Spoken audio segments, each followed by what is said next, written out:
تو ہم کو کوئی بہت زیادہ شوق نہیں ہے، آپ دیکھتے ہوں گے ہبا قبا جیسی مل گئی پہن کے چلے آئے۔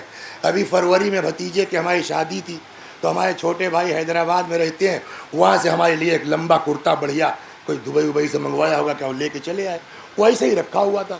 پرسوں کی بات ہے، پرسوں یا نرسوں، وہ اس کو میں نے پہن لیا، بڑھیا کالر والر ذرا دکھ رہا تھا، اور وہ جوتی بھی ڈھنگ کی تھی۔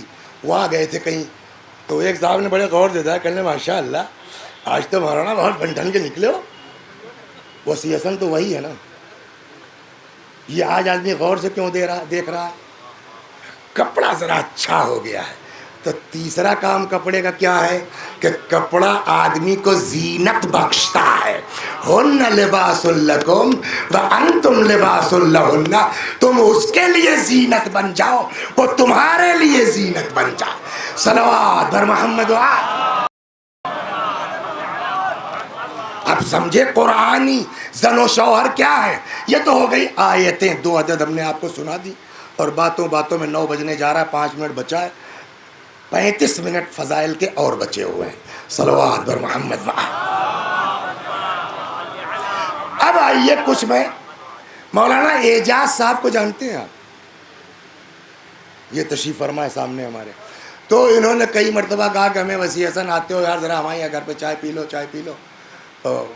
آج کا وعدہ تھا وہ بھی نہیں ہو پایا، شوق کے وقت ذرا سے چلے جائیں، کچھ پیڑ ویڑ دیکھنا تھا ملیح آباد، تو وہاں چلے گئے، پھر لیٹ ہو گئی نہیں جا سکے۔ ہم نے کہا بھائی انتقام مت لو، تم آ جاؤ ہمارے یہاں۔ اتفاق سے گزر رہے تھے، یہ فیض آباد پہنچ گئے، اور فیض آباد پہنچنے کے بعد اب ان کو کیا پتہ، انہوں نے بیل بجائی، تو وہ بھتیجا میرے ساتھ رہتا ہے، اس نے جا کے دروازہ کھولا، سامنے ہی جو ہے وہ مہمان خانہ بٹھلا دیا، اہلیہ ان کی ساتھ، ان کا تشریف لے جائیے۔ اب ان کو کیا پتا کہ مولانا گھر میں بیٹھے ہیں۔ اب جو ان کی بیوی پہنچی تو کیا دیکھا، مولانا وسیع حسن صاحب بیٹھ کے سلاد بنا رہے ہیں یا آلو چھیل رہے ہیں۔ جی تشریف لائیے گردن جھکا کے۔ اب آپ کے تشریف لانے سے تھوڑی کچھ ہوگا، اب تو کام ہو گیا۔ اب اس کے بعد صاحب چائے وائے ہو گیا، اچھا بھائی وہ جانا تھا ہم کو اکبرپور، خدا حافظ خدا حافظ۔ اب اس کے بعد جو واپس ہم آئے مفتی گنج، تو جس کی زبان میں ارے بھائی واہ مولانا سنا آپ ماشاءاللہ کافی حد تک جورو کے غلام ہیں، صلوات دربان، یہ سنانا چاہتا ہوں مین یہ وسیزہ یہاں ایسا پھینکتے ہیں ممبر پر آ کر کے، اور گھر میں آلو یہ چھیلتے ہیں، پیاز یہ کاٹتے ہیں۔ کون؟ مولانا اعجاز صاحب کی بیوی فرما رہی تھی بھائی اتنی بڑی مومنہ جھوٹ نہیں بول سکتی، واقعاً جھوٹ نہیں بول رہی ہیں، لیکن کیا گھر میں بیوی کے کاموں میں ہاتھ بٹانا جورو کا غلام ہونا ہے؟ سوال یہ ہے، جورو کا غلام ہے؟ حدیث نے بتایا ہے جورو کا غلام کون ہے، وہ بھی ابھی سناؤں گا، لیکن گھر میں بیوی کے کام میں ہاتھ بٹانے والا وہ کچھ ہو سکتا ہے، جورو کا غلام تو نہیں کہہ سکتے آپ۔ کیوں؟ اس لیے کہ وہ علی کی سنت پہ عمل کر رہا ہے۔ ابھی سنا رہا ہوں، صلوات در محمد۔ اب آئیے امیر المؤمنین حضرت علی ابن ابی طالب سلام اللہ علیہ، جامع الاخبار میں یہ روایت ہے جو ہم لوگوں کے یہاں مولوی درجہ کلاس میں پڑھائی جاتی، وہاں سے یہ روایت ہے۔ فرماتے دخل علینا رسول اللہ، ایک دن مولا فرماتے ہیں پیغمبر ہمارے یہاں تشریف لائے، وفاطمۃ جالسۃ عند القدر، اور حضرت زہرا سلام اللہ علیہا کہاں تھی؟ پتیلے کے پاس، چولہے کے پاس، جو بھی کہہ لیجیے آپ، باورچی خانے میں۔ تو جناب فاطمہ تو اس میں وہاں تھی پتیلے کے پاس۔ میں کیا کر رہا تھا وہ جملہ سنیے، وَأَنَا أُنَقِّ الْعَدَسَ، اور میں دال چن رہا تھا۔ مولا نے فرمایا کیا؟ آ کر کے جو ہے وہ اعجاز صاحب کی بیوی نے اڑا دیا کہ یہ تو جورو کے غلام ہے۔ کیا دیکھ کے صاحب ٹماٹر کاٹ رہے تھے، پیاز چھیل رہے تھے، آلو چھیل رہے تھے، اور مولا خود فرماتے ہیں اَنَا أُنَقِّ الْعَدَسَ، میں عدس چن رہا تھا، دال چن رہا تھا۔ پیغمبر کی نظر پڑی، مولا کو خطاب کر کے فرمایا یا ابا الحسن قلت لبیک یا رسول اللہ۔ پیغمبر نے کہا علی، میں نے کہا جی۔ قال اسمع منی، علی سنو میں جو کہہ رہا ہوں، وما اقول الا من امر ربی، اور میں اپنی جیب سے نہیں کہتا کچھ سوائے حکم خدا کے۔ اس کے بعد سنیے امام کیا فرماتے ہیں، تب تک ڈھونڈ کے بتائیے، ہم کو ایک بہت عمدہ ٹکلے آدمی کی تلاش ہے۔ صلوات برہا ڈھونڈیے، پھر اشارہ کیجیے گا، نہیں ملتا تو میں خود ہوں، ہو جائے گا کام۔ وما اقول، ارے یہ تو سامنے بیٹھے ہیں، وما اقول الا من امر ربی، میں جو کہتا ہوں وہ حکم خدا سے کہتا ہوں۔ کیا اے علی سنو، کیا فرمایا پیغمبر نے، ما من رجل، جو بھی شخص، یعین امرأتہ فی بیتہا، جو بھی بیوی کے گھر میں بیوی کے کاموں میں ہاتھ بٹائے، الا کان لہ بکل شعرۃ علی بدنہ، اجر کیا ہے؟ یہ دیکھیے سب سے کم بال مجمع میں ان کے سر میں ہے، کوئی گن سکتا ہے جتنے بال ہیں؟ تو جب ہم جیسے ٹکلوں کا نہیں گن سکتے تو ان کا بال کہاں سے گن پائیے گا؟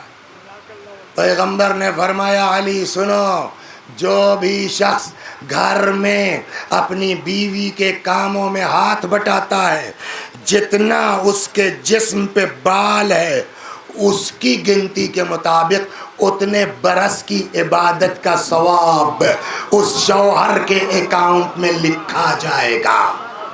اب بھی وہ ہے جورو کا غلام، صلوات بر محمد کہنے لگے جی مولوی صاحب ہمارے بس میں تو نہیں ہے بھیا، ہم تو نہیں کر سکتے، سمجھے آپ، چاہے اچھا لگے یا برا۔ میرا جواب ہے بالکل نہیں کر سکتے آپ، اس لیے کہ پیغمبر نے بھی کہا ہے سب کے بس میں ہے ہی نہیں بیوی کا ہاتھ بٹانا۔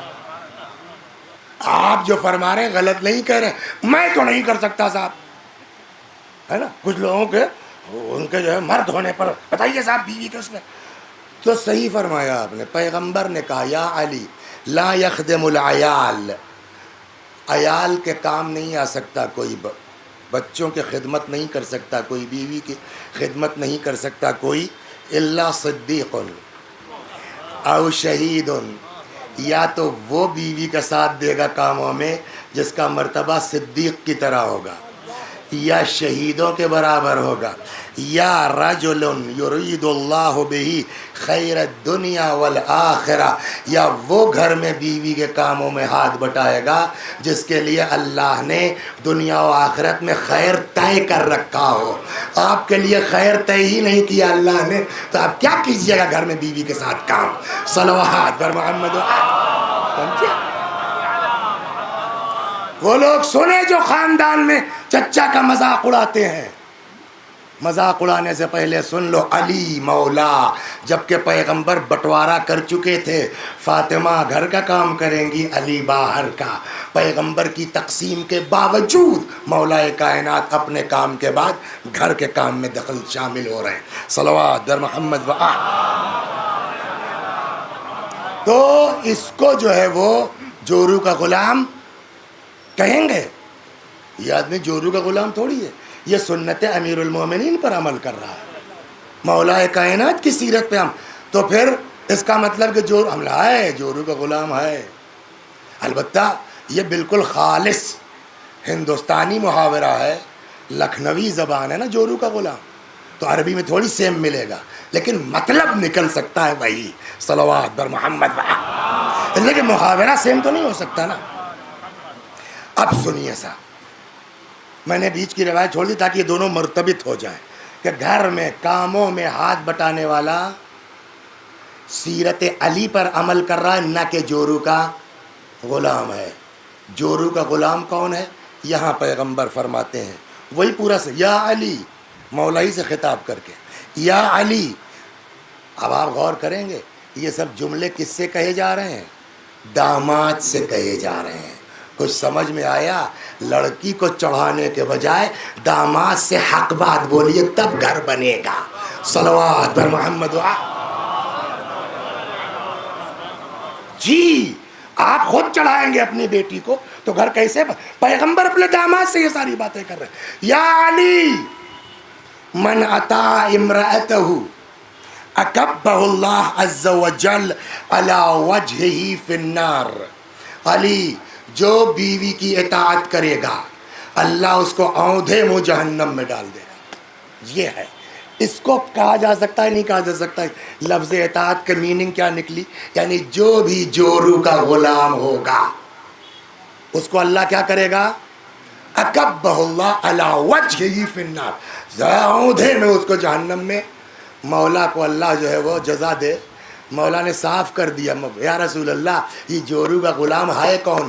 مطیع، کون ہے اطاعت کرنے والا؟ قال علی، مولا نے سوال کیا وما تلک الطاعہ، یا رسول اللہ وہ اطاعت کیا ہے جو آپ نے فرمایا اگر کوئی بیوی کی اطاعت کرتا اللہ اس کو اوندھے منہ جہنم میں ڈال دے گا؟ یہ اطاعت کیا ہے؟ یہ جورو کی غلامی کیا ہے؟ اب سنیے، پیغمبر نے فرمایا قال یأذن لها فی الذهاب الی الحمامات. پرانے زمانے میں گھروں میں تو وہ سسٹم نہیں ہوتا نا، تو وہ حمام الگ سے بنتے تھے، کرایہ بھجائیے 5 روپے دیجیے نہا کے چلے آئیے. تو زنانے مردانے حمام ہوا کرتے تھے. قدیم زمانوں میں لکھنؤ میں بھی رہا ہوگا، بمبئی میں تو میں نے دیکھا اس طرح کرایہ کا حمام. فرماتے ہیں کہ یأذن اللہ، تو مولا نے پوچھا، پیغمبر نے کہا جو بیوی کی اطاعت کرے گا اللہ اس کو اوندھے منہ جہنم میں ڈال دے گا. مولا نے کہا کہ وہ اطاعت کیا ہے؟ پیغمبر نے فرمایا یأذن اللہ فی الذهاب الی الحمامات والعرسات والنائحات ولبس الثياب الرقاق، کہ وہ شخص جو اپنی بیوی کو حمام، شادی، مجلس میں جانے کی اجازت دے دے نازک لباس کے ساتھ. صلوات بر محمد. آپ سمجھے؟